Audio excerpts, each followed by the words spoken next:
Hello again. So lovely to see you all. Um, I came back today to welcome you, of course, again, and remind you that I am Chandra Banks, the Culture and Belonging Specialist, and I am in Studio 2, that's right, or Peace, right? So that's how you can remember it. And I wanted to just let you know that I've gotten a lot of feedback today, and I'm so grateful because there were certain people that I asked. I said, watch what I'm doing and give me feedback later.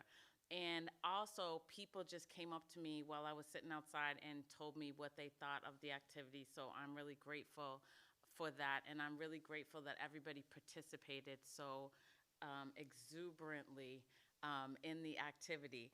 And I talked to David, and we're doing this for the first time with me and my credentials and my experiences. So we're trying to figure out what is useful for folks. So I had a couple of conversations with people today, and it wasn't exactly written in the job description per se. So we wanted to just enlighten you that we would like to have this be a concierge type service for you. I am here with a background in conflict management and restorative practices, and I don't really love the term DE&I, but equity, right? And if anyone has any kind of situation that they want to pull apart, discuss with someone who has the background and experience that I have, don't feel limited by, oh, well, I don't have an idea about conflict management or need for conflict management. I don't have an idea for a community building thing. If you are thinking at all that you want to pull apart an idea, something you've experienced in the past, something you want to do in the future, please feel free to talk to me, email me. I have posted on my door some times that we have allocated for office hours, but we're trying to make this as flexible and useful to you as possible. So we didn't want you to feel restricted, and we wanted you to feel warm, welcome, and like you belong here. So definitely contact me, stop by Unit or Studio 2, and let me know if there's anything that you would like to talk about with a professional in my area, or if you are having something that you're struggling with that you would like to talk about professionally, I am here for you. So welcome. We have some lovely, lovely, interesting work to display for you today from these two great artists, one being my neighbor in Studio 1, and I'd like to bring on David to continue this conversation. Thank you so much.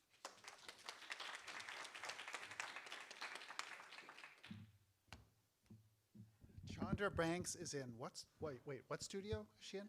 2, that's right. Okay, thanks for the reminder. Studio 2. Yeah, she's an amazing resource. She's already been an incredible resource to us, and we're just one day in. So if you have anything that you want to work out, hit her up. She is really terrific. First day is a wrap. Everybody have a good first day? Yes. Good? Yes? I'm a big fan of a wave. Anybody want to do a wave? Okay, let's not do the wave. Okay, never mind on the wave. It takes a particular, okay, we're not even going to go there. All right, so I am David Simpson. I'm the program director here. As you know, my pronouns are he, him, his, and I'm glad to see all of you this evening. We have a great event in store for you, as Chandra mentioned. It's one of my favorite parts of the summer is 3 nights a week, Monday through Wednesday, and events that are free and open to the public. We have the faculty who are here with us in any given week, give talks, readings of their work if they're writers, and talks about their work, and slideshows if they're visual artists. They're really interesting, and the Q&A that happens after with the audience is often super interesting. People ask really great questions because you're smart, thoughtful people. And yeah, so they'll be happening for the next 9 weeks. So if you're here for longer than a week, I encourage you to come soon and often, just like voting. No, wait, I'm just kidding. Not just, you're only supposed to vote once. You know that, right? Okay. Per election, that is. Okay, tonight we're going to hear from writer Asako Serizawa and artist Zehra Khan.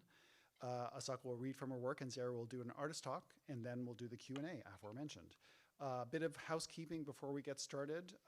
Both of their books will be for sale at the back of the room after the event, and Asako and Zehra will be available to sign books if you want to buy a book and have them sign it. They'll be doing that after the event. Books by other members of this year's faculty are also for sale in the bookstore that's sort of halfway back between the two halves of the gallery next door here. Be sure to check it out. And we also have a great range of Falk merchandise at the back, t-shirts, totes, cups, and such that are really great and help support the Work Center. And then, yes, the Hudson D. Walker Gallery is open and will be open after the event. So if you haven't seen the show up, that's curated by former Falk Fellow Matt Bollinger, and which consists of work by about 20 former fellows. It's a terrific show. Please take a look at it at some point during the week. And if you're interested in buying any of it, the proceeds help support the important programmatic work that we do. I would like to give a shout out to East End Books, as always, for being a terrific partner in helping us maintain our bookstore throughout the summer. And also would like to give a shout out to the Arts Foundation of Cape Cod and the Cape Cod 5 Foundation, who very generously support our public events during the summer. Restrooms are down the hall on the left. And if you need them, we have assisted listening devices at the back. So just check with Sarah or Fatima and they'll set you up. We also have cushions if your butt likes a little bit of cushioning between the chair and said butt. And that's it, except for please turn off your phones if you haven't already, or turn them to silent. And now I'd like to invite up one of our fabulous summer program assistants, Fatima Wujuhat, to introduce Asako Serizawa.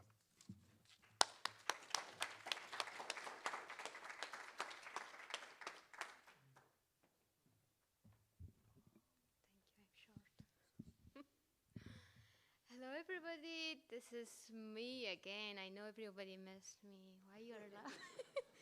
Okay, I miss you too, guys. So I'm really happy that every day I'm seeing beautiful people. Can you please tell me about your makeup brand? Which kind of makeup brand are you using, people? Like everyone is looking gorgeous. And yeah, I'm little troublemaker at Fox. So I would love, and I'm really proud that I'm gonna introduce Asako Serizawa. So, is a writer who was born in Japan and raised in Singapore, Jakarta, and Tokyo. Her debut book of fiction, Inheritors, won the Pen Open Book Award and the Story Prize Spotlight Award, was a Massachusetts Book Awards Honors Book, and was longlisted for the Penn Robert Bingham Prize. I graduated of Tufts University, Brown University, and Emerson College. Serizawa has received 2 Henry Prize, a Pushcart Prize, and a Rona Foundation Writers Award. She has also been awarded fellowships from the Fine Arts Work Center in Provincetown, MacDowell, and the Civitella Ranieri Foundation, as well as been a recipient of grants from the Mass Cultural Council and the National Endowment for the Arts. Spanish and Korean translations of Inheritors are forthcoming. A long time in the making, Inheritors also received support from the Ludwig Vogelstown, sorry for my Foundation, the Vermont Studio Center, and the Torreson Villa Residency in Nikko, Japan. Please join me in welcoming wonderful Lady Asako.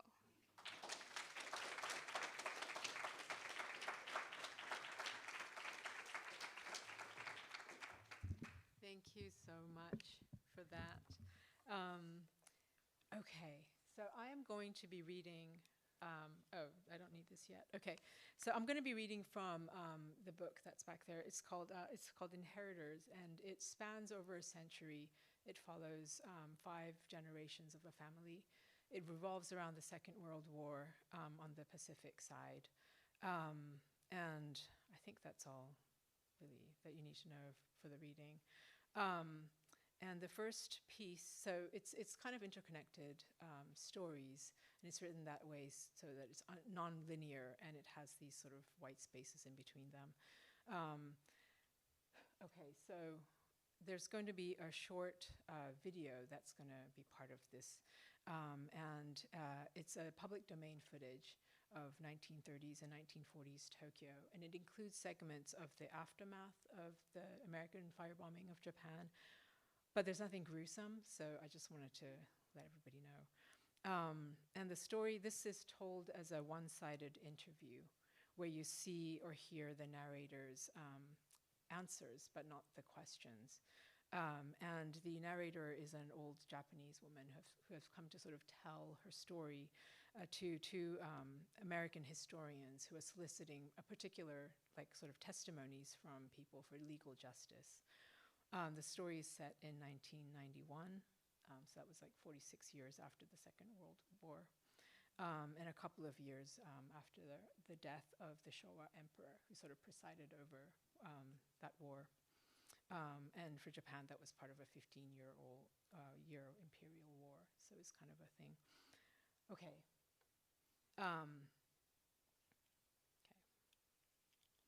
Okay, the title is Willow Run. Do you know Willow Run? Yes, willow as in the tree, run as in the verb. Of course, I had no idea what it meant then, or what he, the soldier, meant by it. But I liked the sound, willow run, like something wispy, something escaping. Looking back, I have to laugh. By the time I'd repeat the words so cumbersome on my tongue. Many women recited the sutras, but in that situation, I'm sorry, was there some way you wanted me to begin? I was born in the first year of Taisho. That's right, 1912. Of course, as a Japanese, I wonder if nuances aren't lost when accounting in the Western way. For example, unlike Meiji people like our parents, we Taisho people were very open to the Western world. Have you heard of moga or modangaru? As a girl, I thought we were quite modern, quite the sophisticates. Oh, I'll be 79 in October. Yes, my husband passed on last year, which is why I decided to come. But please, as I mentioned on the telephone, my son, he's a scholar. I don't want him implicated. Yes, you explained very well your legal ambitions, but are you sure my name won't? No, I'm prepared to talk. It's just that, well, if I'd have your courage, a young woman like yourself, coming all this way from America. You mentioned your parents are Korean? Biological child. After the war, we adopted. He was 15. Why he wasn't in his room that night. Yes, the March air raid. Looking back, I see how unprepared we were. We'd gotten used to the false alarms. All we'd seen was the glow of distant flashes. But that night, we hardly had a minute before we heard the whistling. Back then, we slept in our clothes, so all we had to do was grab our emergency bags and put on our silly hoods. Oh, they were just padded pieces of cloth, another thing our government cooked up. Still, we put them on, half of us, running around with our hoods on fire. We ran and ran, our houses shooting into flames. Until then, I never knew fire could be so loud, crashing about like that. And the heat, it was like a rubber mask. We couldn't breathe or see. All we could do was run from street corner to street corner, smoke rolling in from every side, shadows appearing and disappearing, sometimes knocked away like bowling pins. Everywhere families were calling each other, and one mother, I'll never forget her, came barging past with a baby strapped to her back. She was so determined, but that poor baby, its little head was knocked back and running like an egg. There were so many lost children. We tried to take them with us, but they clung to the spots where they thought their parents would come back for them. We eventually found a shelter, but the next morning, everything was in piles. Even the air was scorched, embers floating like fireflies, and the bodies, they were sprawled every which way, clogging the ditches, cluttering the streets, and all I could think was whether Seiji, our son, had taken his emergency bag, or whether I'd seen it at the entrance. Now there's little to remind us of that time, but it's the body that remembers. Some people can't stand the sound of fireworks. For myself, it's the smell of roasting meat. So I'm going to stop here for that. But basically, the story goes on, and you start to see sort of what the stakes are for each of the interviewer and the interviewee. And that the space of the testimony or the interview starts to turn into this battleground where the two have their own agendas, trying to kind of form the narrative and shape the narrative. And they kind of get locked into this power struggle. So that's sort of how it continues. Okay, so the second piece is just, okay, so let's see. So this one is written in kind of an elliptical memory structure where the narrator's consciousness sort of like revolves around a spoke of a memory that is trying to forget essentially, but it keeps kind of surging up. And so it kind of has that structure, and I'm going to read bits and pieces of the beginning, which I've sort of kind of stitched together. So it's a little bit more linear than what it really usually is on page. Let's see, the only thing you have to know is that the I is a Japanese research doctor who was specially deployed to China by the Japanese military during the Second World War. Okay. Train to Harbin. I once met a man on the train to Harbin. He was my age, just past his prime, hair starting to grease and thin, in a way one might have thought passably distinguished in another context, in another era, where he might have settled, reconciled to finishing out his long career predictably. But it was 1939. War had officially broken out between China and Japan, and like all of us on that train, he too had chosen to take the bait, that one last bite before acquiescing to life's steady decline. You see, for us university doctors, it was a once-in-a-lifetime opportunity. We all knew it, especially back then. 2 nights and 3 days from Wonsan to Harbin, the train clattered on, the lush greenery interrupted by trucks and depots, manned by soldiers in military khaki. Despite the inspections and unexplained transfers, this man I shall call S remained impassive, shadowed by a dusky light that had nothing to do with the time of day or the dimness of the car's interior. He sat leaning against the window pane, face set, impervious to the din around him. Later, I would come to recognize this posture of self-recrimination, but at the time I'd barely recovered from my initial journey from Niigata to Wonsan across the Sea of Japan, and I was in a contemplative mood myself, in no condition to pause over the state of others, much less engage with my colleagues, who by now had begun drinking in earnest, liquor still being plentiful then, oiling even the most reticent of tongues. So I excused myself and must have promptly nodded off. For the next moment it was dawn, the day just beginning to break, the length of the train still shrouded in sleep.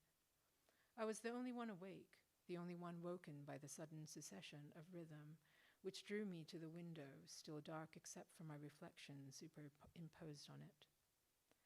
We had apparently stopped for cargo, the faint scuffling I could hear revealing a truck ringed by soldiers, their outlines camouflaged against the paling horizon.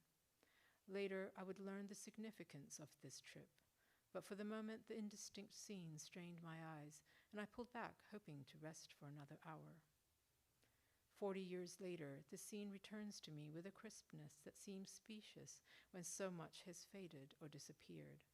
Perhaps it is simply the mind which, in its inability to accept a fact, returns to it, sharpening the details, resolving the image, searching for an explanation that the mind, with its slippery grasp on causality, will never be able to find. Most days I'm spared by the habits of routine, but when the air darkens like this, turning the windows inward and truncating the afternoon, the present recedes. If hindsight were less truculent, it might have granted me the famed view of belated clarity that might have illuminated the exact steps that led me into the fog of my actions. But hindsight has not offered me this view, my options and choices as elusive now as they'd been then. After all, it was war. We adapted to the reality over which we felt we had no control. 2 hours later, we pulled into Harbin. Our emperor celebrated new acquisition. So I'm going to skip ahead. So from Harbin, to the doctors are taken south to this place called Pingfan, where their research facility is located. And there they sort of gradually discover the full scope of their assignment, which involves what they call maruta. So maruta in Japanese means log, like lumber log. Pingfan from the start was remarkable, its imposing structure looming in calculated isolation, its vast grounds secured by high-voltage walls, its 4 corners staked with watchtowers overlooking its 4 gates, armed with guards whose shouts were regularly drowned out by the clatter of surveillance planes circling the facility. Approaching them for the first time in jostling trucks, we watched the walls of the compound unroll endlessly, each additional meter contracting our nerves so that our faces, initially loose with excitement, began to tighten, eliciting a lustrous laugh from our young guide who turned to remark, "Of course, we don't bear the emperor's emblem here." Sure enough, when we stopped for authorization at the gate, we saw that the walls were indeed ungraced.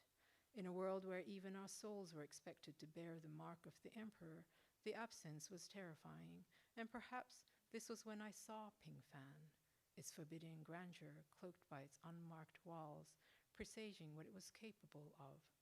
By then it was clear that the warning emanating from it made no exceptions, even as it opened its gates and saluted us in. All told, I spent 24 months in Pingfan. Officially, we were the Boekikuisube, the Anti-Epidemic Water Sanitation Unit, Unit 731, a defensive research unit. Materially, Pingfan spanned 300 hectares, its fertile land dappled with forests and meadows, its innumerable structures, headquarters, labs, dorms, airfields, greenhouse, pool, luxuriously accommodated within its fold. Locally, we were known as a lumber mill, our pair of industrial chimneys continually emptying into the impending sky. I do not know who came up with the term maruta. The first time we saw them, we were in the hospital ward where they looked like any patients, intubated under clean sheets changed daily. The second time we saw them, it was at the prison ward where they looked like any prisoners, uniformed and wary.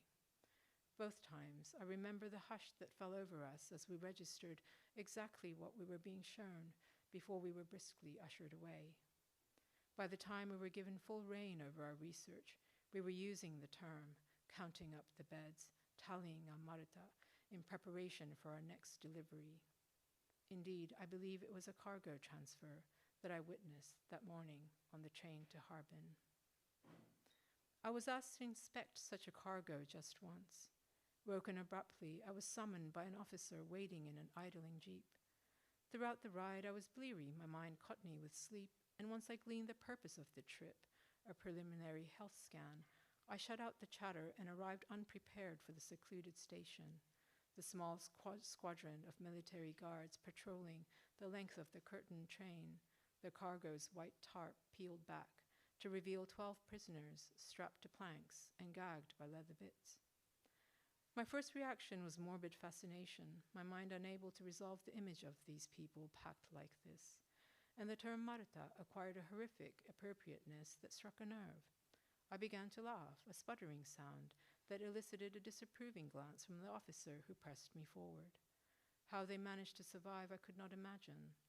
Trembling with exhaustion, they lay in their thin prisoner's clothes, wet and stinking of their own unirrigated waste, until one by one they were unfastened, forced to stand, their movements minced by the shackles that still bound their hands and feet.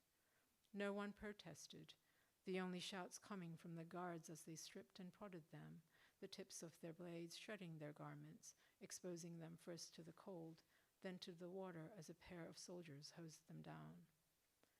Had I been able to, I would have abandoned my post, and perhaps I made as if to do so, for the officer gripped my arm, his placid face nicked by repulsion that was unclear for whom or what. As the water dripped away and the maruta were toweled off, I was led to the nearest plank where 4 women, now manacled together, sat shivering. They were all in their 20s and 30s, their eyes black with recrimination, and their chattering bodies so violently pimpled by the cold, I could hardly palpate them. The second plank was an all-male group, each man wiry with work, irradiated by humiliation so primal, my hands began to shake. The third and final plank was a mixed group, perhaps a family. One woman grew so agitated my attempts to minister to a limp girl that I barely registered the man pulled from the train and added to the cargo. This new prisoner was my age, in good health and spirited enough to have risked the curtains to spy from the train window. He was brought to me to be tranquilized, and though I must have complied, I remember nothing else, only the leering heat of the soldiers snapped to attention behind me, and then later the vague relief that flooded me when the next day I stepped into my ward and did not recognize a single face. Lumber mills? I don't believe anyone was so naive. Thank you.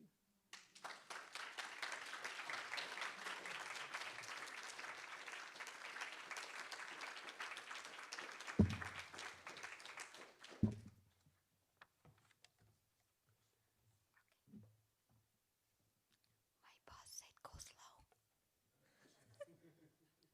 Just kidding. So, before introduction, let me share something, okay? So, on being on a stage. So, in my culture, people they believe that if you fall in love with someone, you will be nervous. When I'm on the stage, I'm nervous and I'm thinking I fell in love with you guys. And thank you so much, dear Asako, with such a beautiful work, and I think she needs a clap. So, and now I'm an artist, and I'm really excited for introducing my favorite, Zehra Khan. So, which we are saying Zehra Khan. Zehra Khan is a multidisciplinary artist in drawing, sculpture, performance, and painting who was born in Indonesia in 1983. She lived in Paris for 7 years and Switzerland for 3 before moving to Lexington, Massachusetts. She went to Skidmore College, graduated in 2004, and completed the Massachusetts College of Art Law Residencies Master's program at the Fine Art Work Centers in 2009. Khan has been invited to many art residencies, including Yaddo, the Studios of Key West, Oxbow, iPark, the Vermont Studio Center, Art Space Sonahmoo in Korea, and Space in Kathmandu. Khan lived year-round in Provincetown from 2007 to 2018 and now lives in Chicago. So I really have a beautiful poem by Zehra Khan. I focus on the body as part and a part of the environment while I try to integrate with the environment. The conditions of being human limit me. Zehra Khan. Please join me in welcoming Zehra Khan.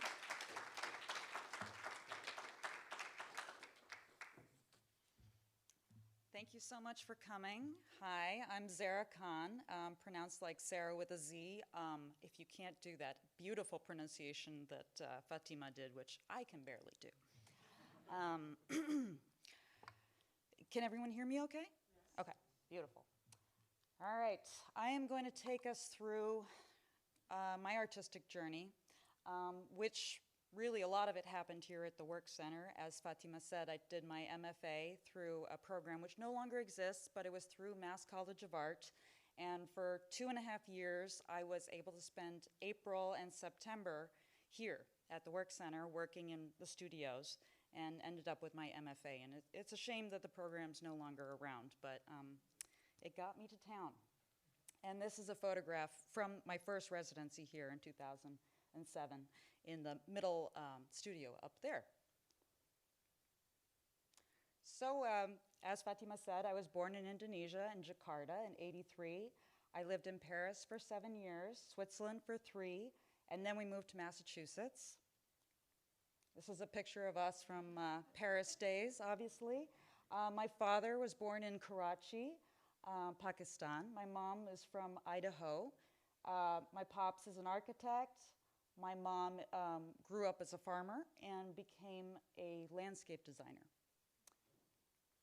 And that is a cat, a beloved cat, who lived to be 18 years old and was basically my older brother. And there's my sister, a nerd.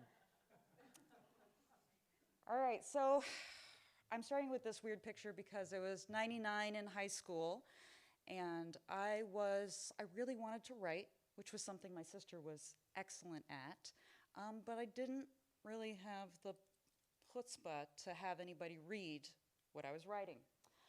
So I tried to do these kind of meditative pieces, stream of consciousness, which allowed me to free up, create something visual, and not worry about what I was writing, because I can't read what's happening.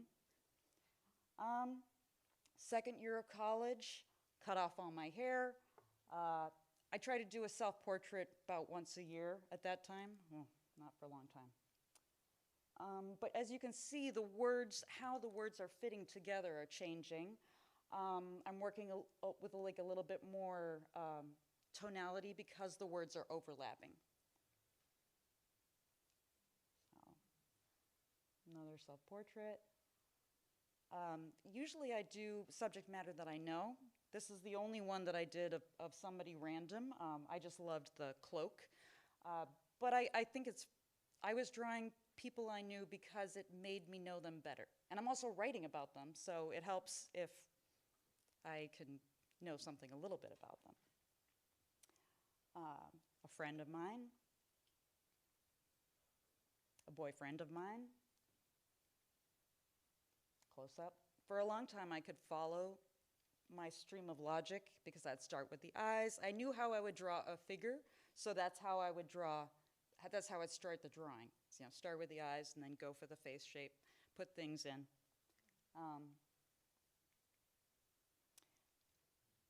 I've always doodled on people.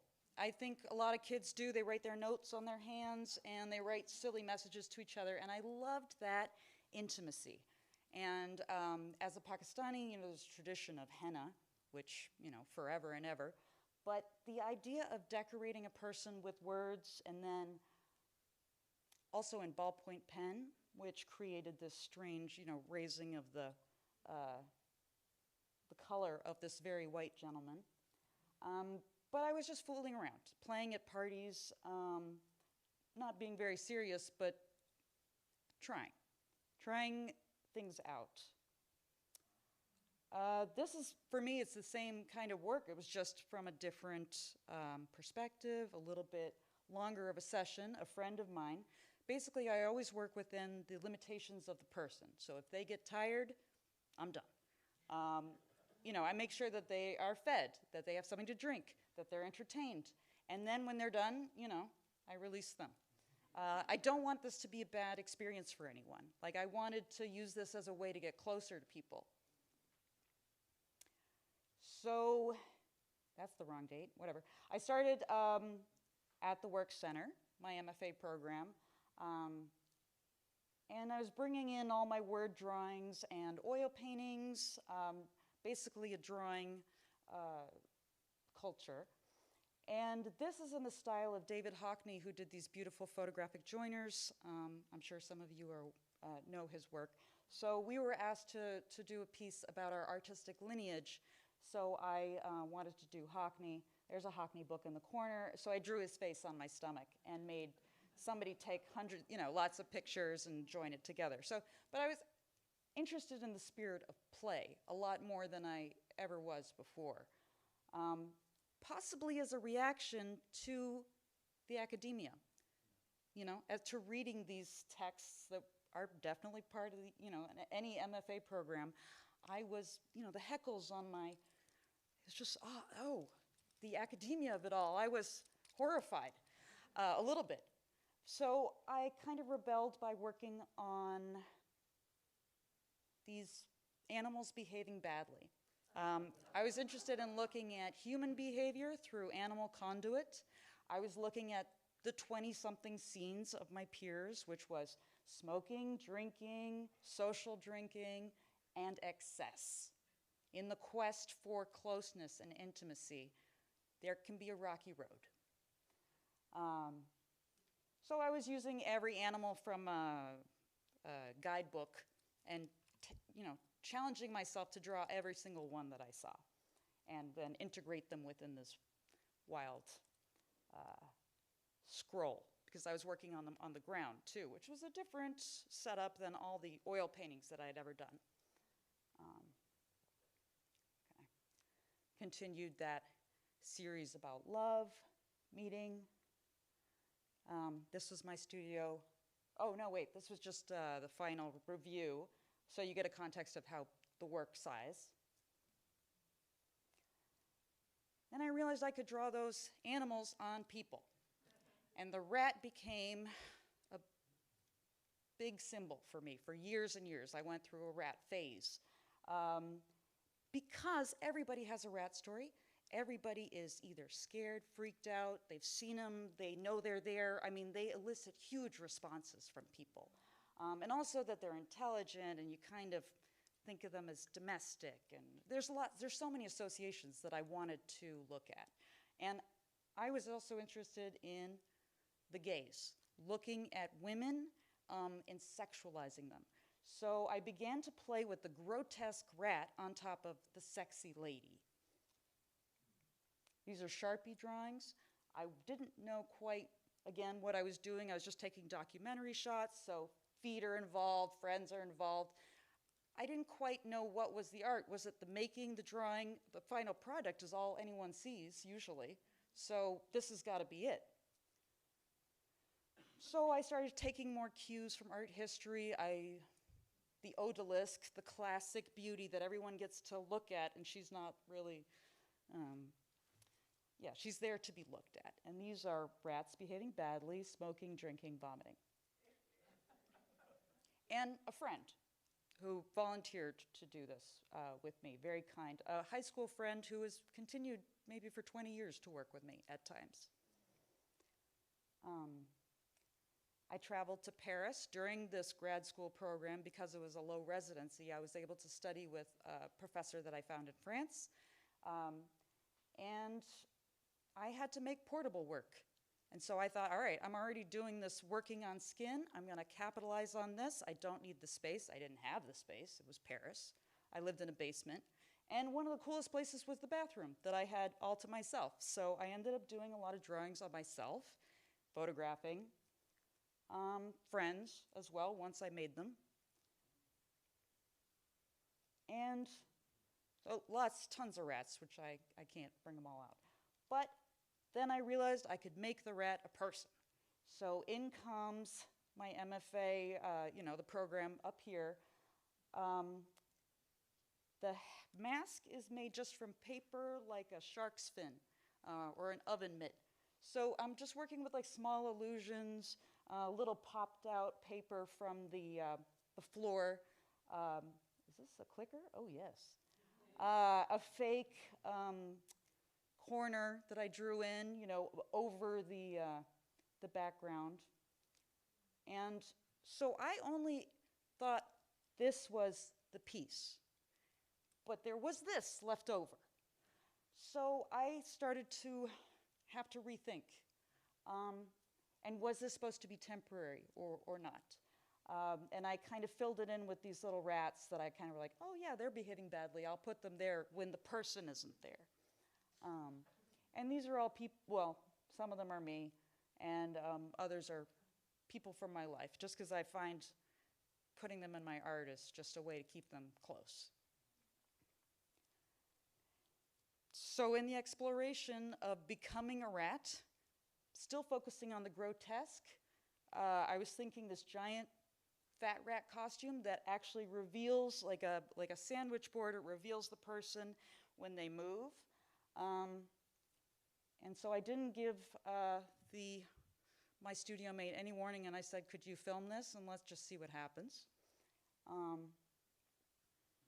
So I just screwing around. I mean, I threw up a bed sheet as a background, but that's it. I'm still thinking of it, trying to figure out what it is. Is it a performance? Is it awkward? Yes. Disturbing? I hope so, just a little. I'm crunching down on these goldfish. chugging beer. And I did a couple different performances where some I was running up hills, drinking the beer, and just the excess of it all. I think I wanted to hype it up. I did not feel well after this at all. Yeah. Again, thinking a little bit about self-destruction. This piece is called Last Cigarette. The rat is, as she's smoking the cigarette, expiring at the same time as she's trapped in there. I wasn't interested in, I wasn't exactly interested in being naked, but I wanted it to be sexy but creepy. So this is bedsheet, skin, and clothing. And this was just a test shot because I normally didn't do projects quite this big, and I never took test shots. But this really helped because I figured out the background was blowing up. Putting in the blue helped anchor it. You can see that it's just a small illusion of a camping stool that I'm balancing on backwards with, difficulty. I often find that my work is like a little strenuous, but also involving the painting on skin, mark making, which I thought of as hair, fur. Continued with the rat, collaboration. Now I'm starting to film short films with real backgrounds, music, some weird sounds, no dialogue. Increasingly complex scenes, the foxes. And one of the most ambitious projects had about 25 people in it. I went to an art residency in Vermont, and it was writers and artists who volunteered to become animal. And I got to watch them flourish under these masks. It was incredible to see people's having fun and acting when they're not actors. So this is the flea circus. Flea costume, master flea. Now we got some writers jumping through the daring hoop. Death-defying acts, like the circus always has. That's a little box fan blowing up the flames, and this is a former fellow, Jared Beck, that I had met at the residency. This was a rock climber, but this is not. It's just a board. It's not actually that tricky. But we're playing with lo-fi illusions. Was really I think, made me happy. And as we're developing all these bigger sets, more elaborate props, I became very acquainted with hot glue. And the advantage to hot glue is the bond is about 2 seconds. It takes 2 seconds to bond as opposed to 2 minutes and a clamp, right? So all of a sudden you can bend paper any which way and clip it together. At the same time, I'm looking at a lot of Americana. I grew up around quilts, traditions of quilt making. I always kind of want to take what I see and then make my crappy version of it is how I think of it. And sewers, embroidery people, quilters are often horrified by my paper quilts because it doesn't, it's nothing to do with the skill and persistence and patience and love that those people put into their pieces. This is a little bit of a play. Moniker means nickname. So I was just thinking about, the nicknames we call each other when we're in love and the ones that people say to hurt each other and not be in love. Love a braided rug, had those around the house. So I made a paper version out of all my leftover scraps. So all the exhibition postcards, all the trash that's lying around that are beautiful, but what the heck am I going to do with it? All of a sudden they were now becoming used and repurposed. The fox costume, the tail, the paper is in there. So it's starting to become integrated. This is I believe it was it's a garden quilt pattern.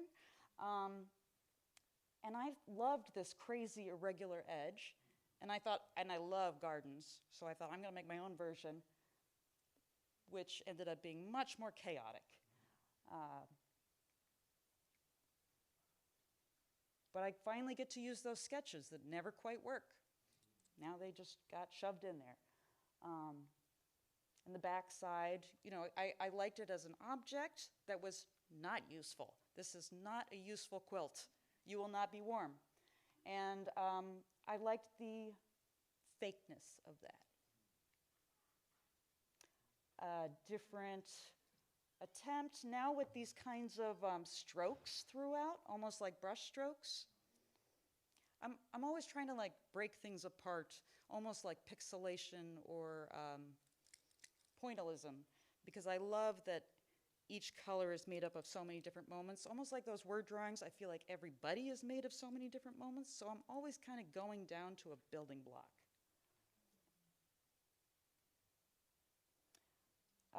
Drawing on a bed sheet, a king-size bed sheet, very portable, which was important to my work because I was moving a lot and my studios weren't big.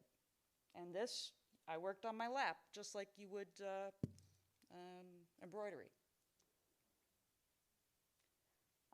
Sometimes the dates get a little funky around here, but it's because I started in, like 2015, and then I redid it in 2022.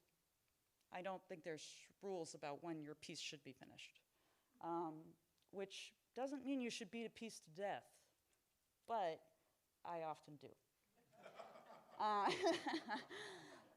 Another full-size sheet, fox thoughts. I was hiding these little captions about the foxes, and then, again, I didn't want anyone to read them, so I covered them with 1,000 marks. It does say cautiously optimistic. This is just a shot of you don't need a big space to work big. That is a doorway. I can get by. It's fine. That was the Provincetown rat blanket, so there's odes to Provincetown in there. Yeah, I suppose you can't really see it here, but autobiographical. A love of Sharpie, working on both sides at the same time. I just loved this is the most unserious sheet you could ever find, just ripped up and totally unusable. Reworking my old costumes into a kind of hide or quilt.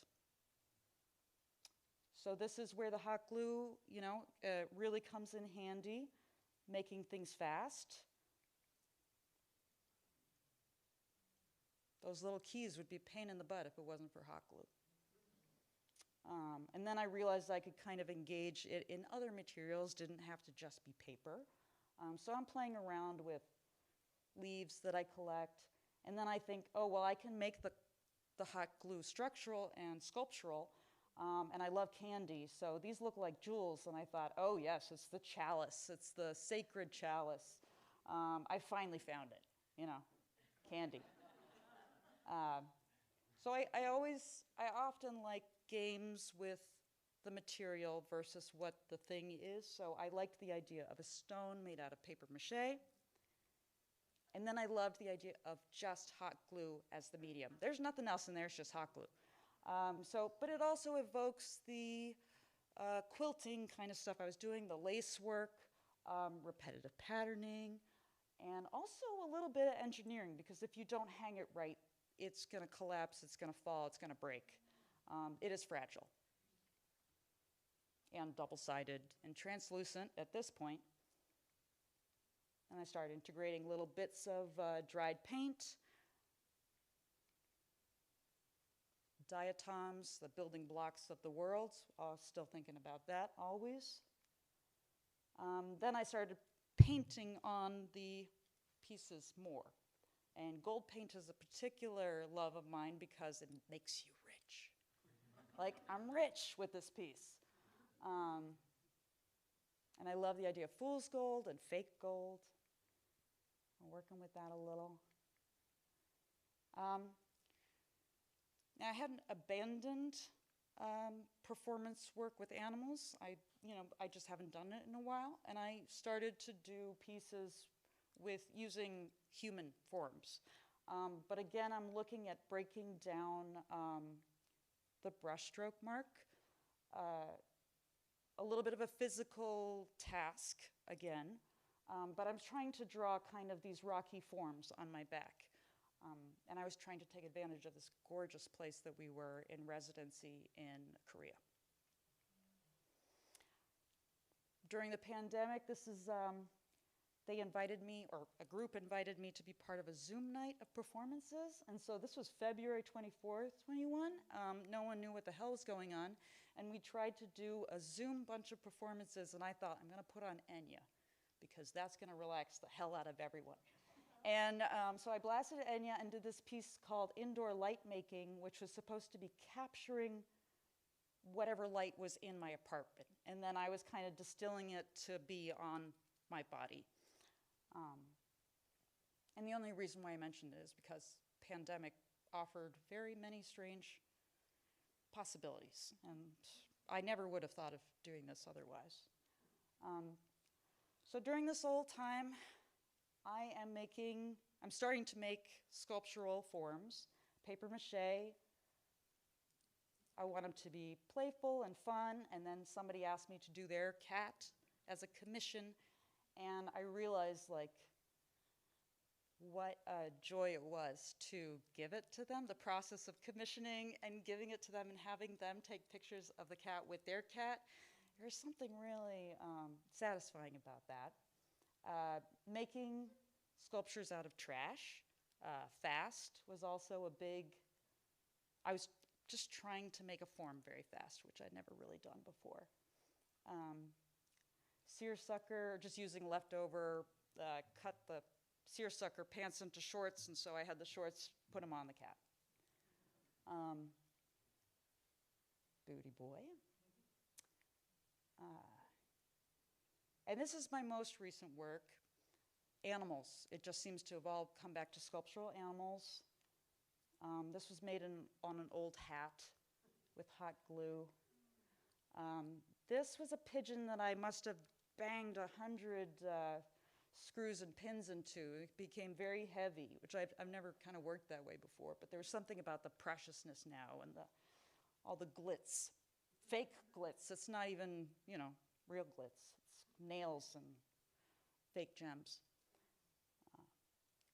More kitty cats. And then I started doing kitty cats very big, 26 inches, so he's like this tall.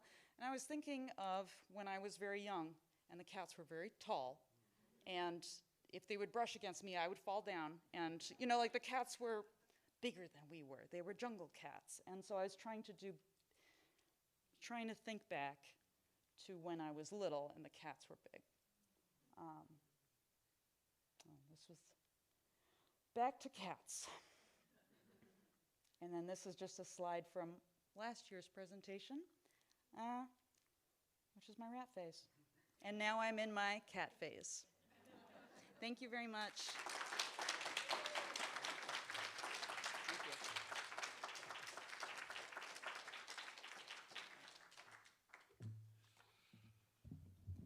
Rats and cats. Another round of applause for Zehra Khan. And another round of applause for Asako Serizawa, please. I'd like to invite both Asako and Zehra to come back on stage. We're going to do a little Q&A. What do you think about that? We are live streaming the event, so when we bring you the microphone, please speak into it so that our viewers at home can hear your questions.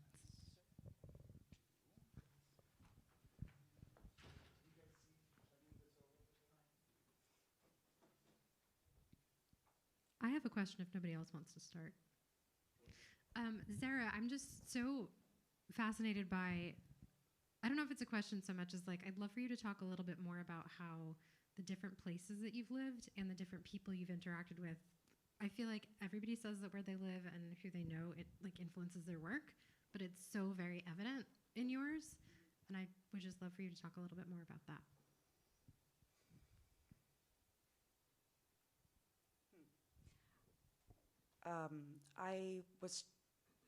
I was taught at some point that writing down facts in black ink let you physically retain the information better. It's like some sort of study.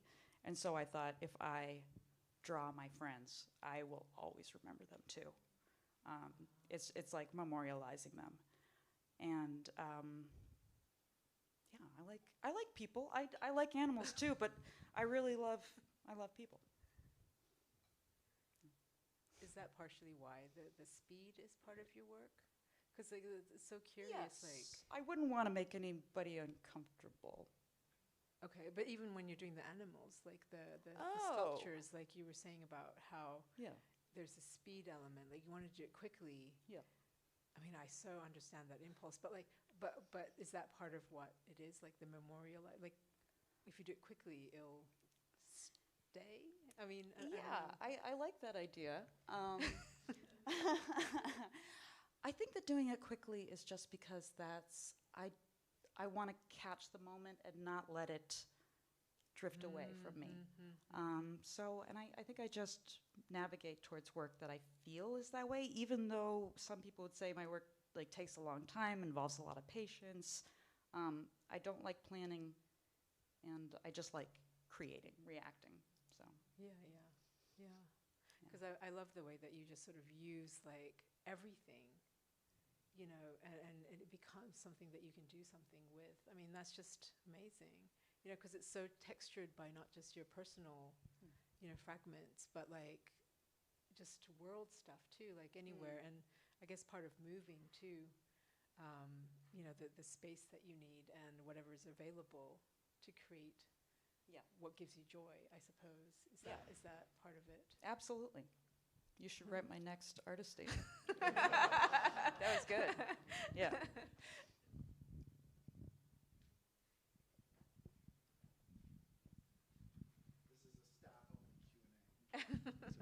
So I have a question for Asako.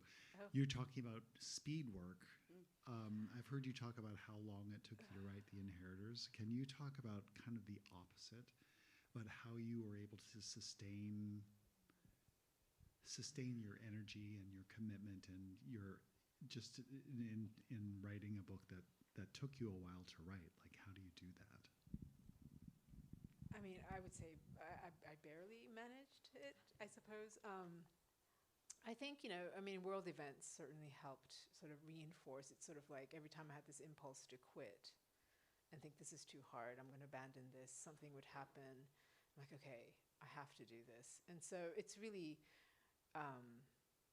that. And then at some point, it was kind of like, okay, I've spent now, you know, 10 years, it was 5 years, 10 years, you know, and then it was like 12 years, and it was like, okay, I have to now finish because I've spent so much time on it that I don't have a choice, you know, and so it became sort of like that. And then it was like, suddenly it was like, I have to finish it. If I don't, then there's some kind of karmic thing that's going to befall me. And, you know, it was really quite, it became existential, I would say. But I would, I think the echoes in the world, because it's set back, but you know, history sort of has its roots and ripple effects, and I feel like that ripple effects is still with us. And you know, it felt like important to sort of look at that, because it was. I was telling the students today that you know, partially like when Pearl Harbor happened, and kamikaze pilots were evoked, and you know. Pearl Harbor and kamikaze pilots were sort of twinned in this way, and then used to sort of, as part of this narrative to, you know, justify Afghanistan and Iraq and things. Like, it was horrifying to me how history like that could be taken out of context and used in these ways, you know. And so that sort of spurred the thing. And so things like that would happen where it felt like, okay, well, now it's important to keep going. And unfortunately, towards the end of that project, I discovered that that was actually the first book in 4. And so now I'm stuck. I'm in the same place again. Yeah. Yeah.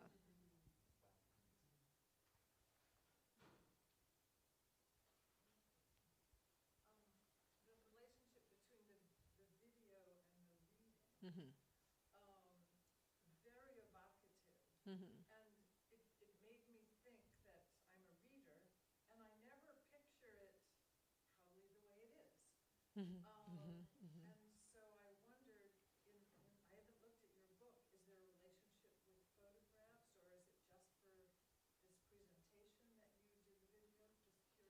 Yeah, and it's mostly for the presentation, but it's also the book sort of has different forms that texture it, and so that one was an interview.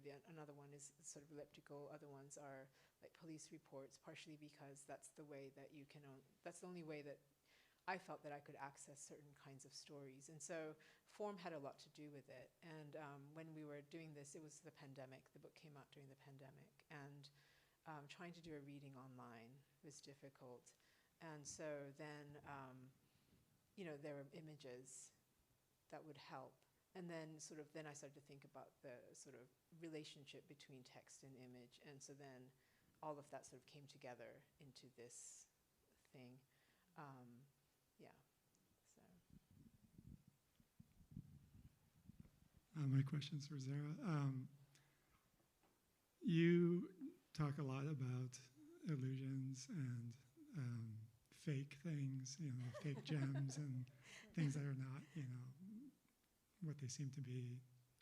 Do you have like a personal obsession with fraudulence and deception? I didn't hear that I last said, time. do you have like a personal obsession with fraudulence and deception, or is it? I have an obsession with how we present ourselves and how they can be interpreted very differently, which I think is one of the reasons why I need to include all that stuff about where I come from and my identity, because one part of the family is on the opposite side of the world than the other and have very different expectations for what family means, how we get together. I like trickery and I like fraudsters and fooling. I like that it makes you wonder what's going on. I like to be tricked a little bit. I don't want the joke to be played on me, but I want to discover the joke and be brought along with it. That makes sense. Thank you. Did that charming movie that you made at the Studio Center, the movie that you made at the Studio Center, did it have a life? Has it been seen by people? Well, not at any exhibition or show. I've only just had it available online. People can watch it as a 15-minute film of pure playing, no dialogue. But I think it's probably one of my more watchable films. Some of the earlier ones were a little bit weirder. They just took longer, they were more abstract. This is full of fun colors and because I wanted to make it as beautiful as the opportunity was. There was just so many people that wanted to be involved, and so I'm going to make a costume and a mask for every single person. It was important to me to have that experience in a residency. Thank you.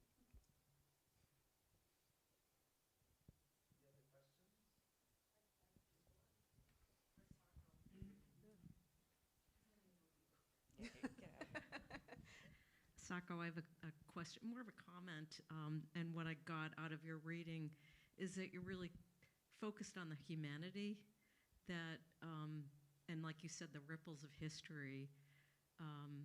You can see it over and over again that governments do things that are not in the best interest of the people that live there. Could you talk a little bit more about that as it relates to your book? I think it began sort of thinking about what fiction as a medium could do. And I think, when I was researching, so a lot of this history wasn't known to me. I kind of grew up all over the world too, and in countries where, Japan had invaded or, was an imperial force in some sort of way, whether direct or indirect, either way. And I didn't know this history at all. And I also, at that time in Asia, Japan was an economic force. And so I think that gave me a certain kind of privilege to not know this history.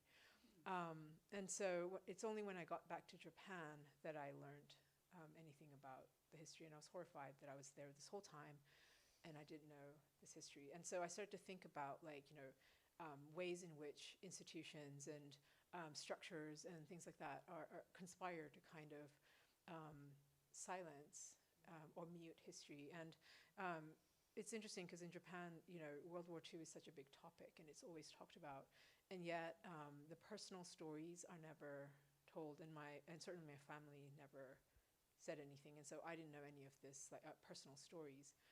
And so then you turn to history, the archives, all of this, and there too you see a lot of historical material, but not necessarily the stories, and ultimately. I considered writing this as nonfiction, but then what do you lose? What do you not get to foreground, and so then the creative aspect, the fictional aspect became sort of important, and looking at ways of approaching the history became important, but always foregrounding that humanity aspect. Because I think for me, the question was sort of like, it's all in a continuum, and I mean, we can sit here and be like, oh, I'll never do that, or I can't imagine. But in a situation where, all kinds of things are happening, your family's threatened, we can all slide into these spaces, and so to me, it felt important to kind of explore that and look at that. And so the humanity, that aspect became important. Yeah.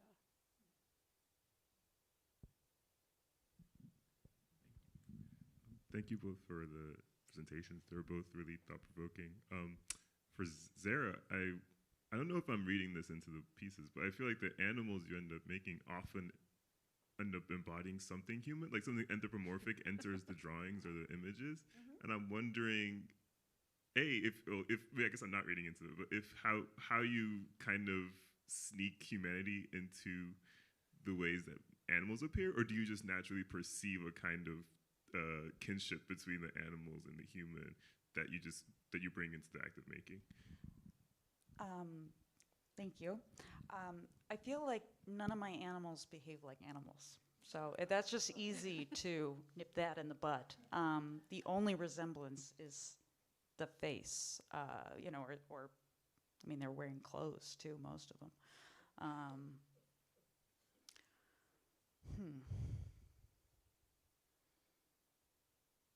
Did that? Yeah. Yeah, they're all behaving like I'm thinking about human behavior for sure, but nobody really wants to see humans behaving badly towards each other. I think that it's just harder, and it's not funny. So I think when animals do it, you can still see like, oh, you're smoking, you're drinking, like, is this really a great thing for you? I don't know. It wasn't for me, and this was part of me figuring it out. And like I was always trying to mine my brain for information, and this is something I figured out.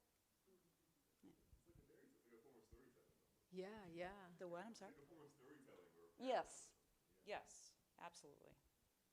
Yeah, and I love that sort of humor and that play, because like it's true, if you're looking at animals behaving badly and it's playful, then you're watching it and it's registering. Right. The stakes are a lot less high. And more effective. Wow. I hope so. I want it to be entertaining too, to like anybody who sees it, to kids or to adults. They can see what part they want to see. And I think maybe that's why I'm not doing a lot of dialogue or anything. It's kind of, I need it to be a little bit more amorphous and a little more vague.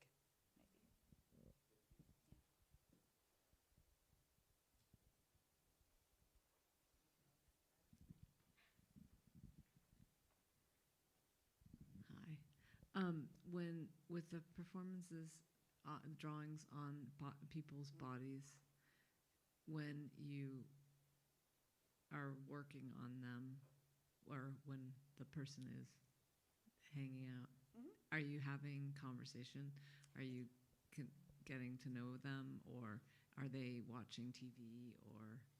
Yes, usually I know them already. Sometimes I've worked with people that are new friends. I certainly won't forget them. I'm sorry?